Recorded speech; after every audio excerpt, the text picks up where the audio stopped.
Hello everybody and happy Sunday. I am here to bring you our weekly message. The first thing that I would like us to focus on for this week, and this has just been a message that keeps on coming through for my own self especially, but I think it's a collective need, is to be staying well hydrated in these times. And I did mention that at our first meeting as well. Water is really important, and we'll talk a little bit about that next month in our group meeting. But for now, I'd really like us to try and be more mindful how much we're drinking and what our thoughts are while we're drinking water. You should take your weight in pounds and divide that by half.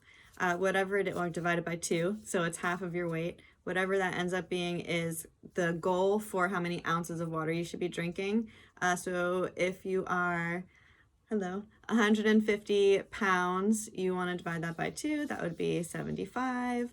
And so you'd want to be having 75 ounces of water a day. And that is, if you're just doing your basic processes. If you're exercising or getting really sweaty and or drinking lots of coffee and peeing every 5 minutes, you need to be hydrating more than that. But I find that most of us aren't even drinking that baseline. So let's try and be there. It does lift the mood. It helps us have more energy. It just biologically helps us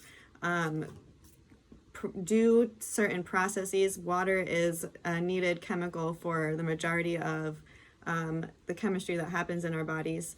And it also is really important to stay hydrated in order for us to be clearing and circulating and detoxifying the right way through our fluids and our cardiovascular systems.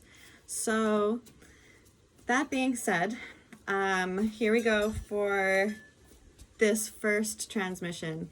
The one thing that I kept on picking up as I was meditating to prepare for this is the concept of perfection.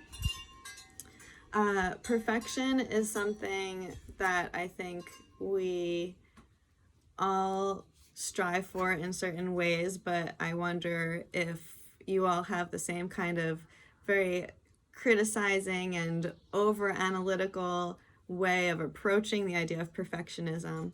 The message here is to look at perfectionism in a softer, more loving light, in that we strive for a different sense of perfectionism than most may think or interpret that word.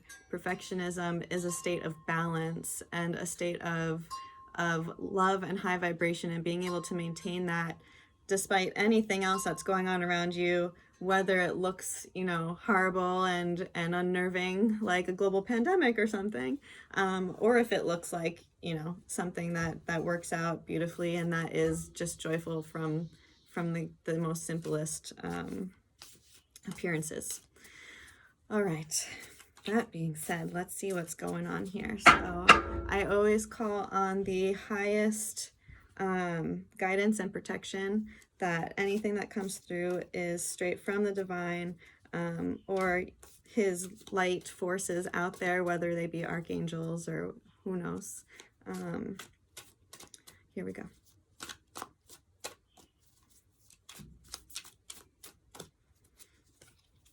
And this is a traditional tarot deck that we're starting with.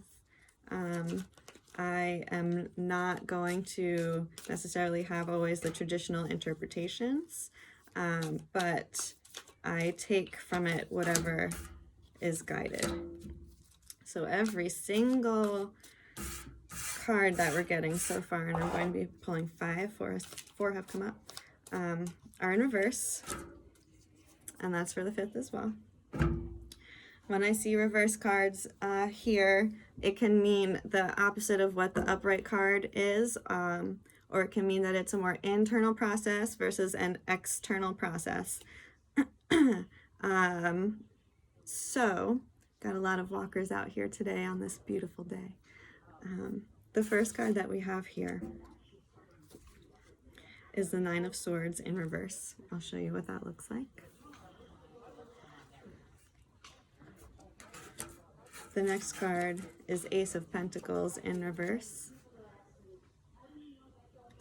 and kind of just take them in, see what it makes you feel right from the get-go. The next one is High Priestess in reverse.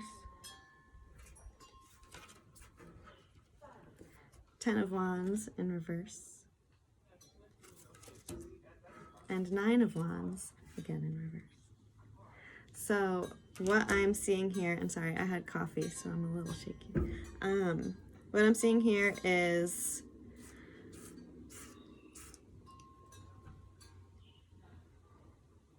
there are perceived struggles, and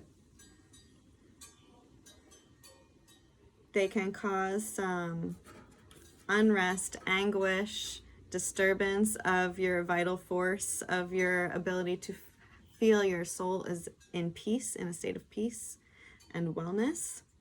And this is a subconscious process that's happening, or something that's happening kind of on some deep levels. There's some inner turmoil is what I'm getting. Some inner turmoil that's happening that is coming to, I would say, a head. I wouldn't say a solution quite yet, with the other cards all being in reverse, and the two cards, the 10 and 9 of Wands here, which if you look at them upright, here's the 10 and here's the 9.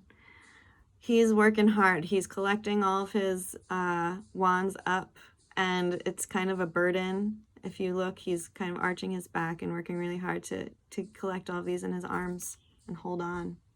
And then this guy here, he looks like a warrior. He looks like he has all this weaponry behind him, and he's ready to go to use this wand, and he's already been kind of damaged. You see the bandage on his head. So swords, which is the first one that I brought up here, swords in reverse. Swords are representative of the air element and communication and thoughts, mental forms, and that's why we're talking about some anguish here. Wands are representative of the fire element, and the fire element is what's coming up for me right now. One of the aspects of the fire element is emotion. Are these feelings? Emotions can be a beautiful thing, and they make us human, but emotions can also be what destroys us and breaks us. Emotions can help give us that, superpower, mom force of saving people, all of a sudden having like crazy adrenaline run through us and being able to perform feats that we never would have otherwise if we were apathetic. Our bodies would not gear us up that way. Our energy would not be able to be harnessed in that way. But emotions are also what can cause high blood pressure and palpitations, in my case, and ultimately, a heart attack one morning when you wake up. So emotions are a huge driving force, and that can be for the better and for the worse. Just like any super powerful thing, it can make you or it can destroy you. So this is a reminder for this week to keep your emotions your friends, to make any powerful feeling that you're getting into a positive, whether it starts from a positive emotion or whether it starts from a more negative or low vibe emotion. It is our gift to be able to transform those thought forms or emotions or feelings into something that is constructive, that is helpful, that pushes us to do something right. Because if we're having a strong feeling about something, what does that mean? Where is that coming from?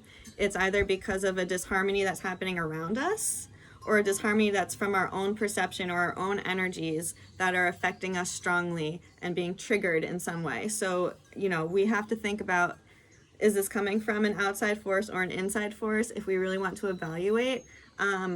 And maybe that's what a lot of us have been doing, is what I'm picking up. But what we have to do now is to keep our minds clear, keep our thought forms pure. Don't let them keep us up at night. Don't let them break us down. It's time to kind of flip the tables there and let these strong emotions that we have not burden us, but fuel us let it give us the vigor to evolve in positive ways ourselves and our surroundings and our perceptions. And so these middle cards here, the Ace of Pentacles, so Pentacles, that's materialism, that is, this is the earth element, I believe. I need to double check that. But the pentacle here is basically a blessing from the heavens. If you see, it's coming up from the heavens like a big hand. God's handing it over to us, this beautiful gift. And if you see the star in, I'm going to bring some Chinese medicine into this. In Chinese medicine, this is basically the different elements. We have 5 elements that you go through and cycle through. And again, it's about harmonizing those so you have this even energy circuit that's flowing, as opposed to it being warped in to one side or the other, which causes disease, which causes ultimately us to fry out our lifeline and succumb to our physical being. The elements succumb to the elements, death. So that it's in reverse, again, I'm seeing this as it's a subconscious process. It's deep within us, and this is a gift that we're being given for our inner selves. And that's the same thing with the High Priestess. So if you look, we have the yin and yang. We have the balance of the forces of good and of bad, of dark and light. And I take back almost good and bad. We can talk about that one day, that judgment of what is actually good and what is bad. But here we're just going to look at it from the balancing forces. And this woman is perfectly centered in between the two extremes, which can be seen as emotions. And the fact that in reverse we have the moon here coming up almost like it is overarching us. The moon does represent our feelings, our deep emotions, just like similar to the ocean does. So this is again about balancing our inner alchemy, balancing our emotions to help them create something stronger for us, for them to be giving us life as opposed to depleting us, as opposed to us looking like this every night. So this is our message for this week, is emotions are a good thing. Thoughts can charge emotions, so be careful where your thoughts are going. Do not allow your thoughts to run you. Do not allow your emotions to run you. Observe them and see them as a tool. Be appreciative of, okay, I have this strong sensation, this strong force that has now come into my awareness. How can I use this force for good? How can I use this for the highest outcome, the best path? And that's not necessarily something that is going to come from our rational mind, from our planning, from our defense.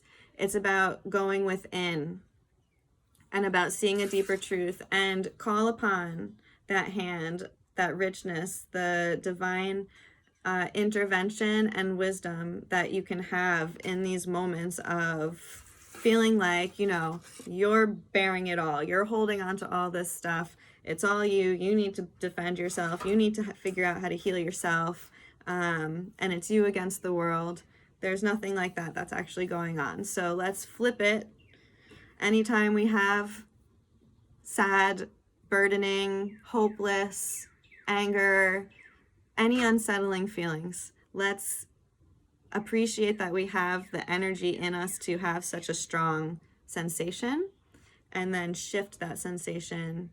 Use that sensation to shift your surroundings. And don't think that you can do that by yourself in any safe or effective or long-term positive solution kind of way. You do have to call upon your higher forces, your higher wisdom, and that is the divine, that is God. So I hope that this message makes sense, that it speaks to you. and let me know, your thoughts in the forum. I'll have a little spot for each of the weekly readings so we can all kind of say, oh yeah, this is how I felt when I heard it, or this happened to me this week and it made me think of the message that we had, and this is how I processed the information in that one moment. And look what just came back again. Yeah.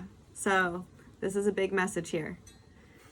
We're not alone, and we have really amazing strength and forces to come on top and help others succeed as well. None of us are here alone struggling with these things, and it's about using these forces to shift into a higher state. Have an excellent week, and we'll talk soon.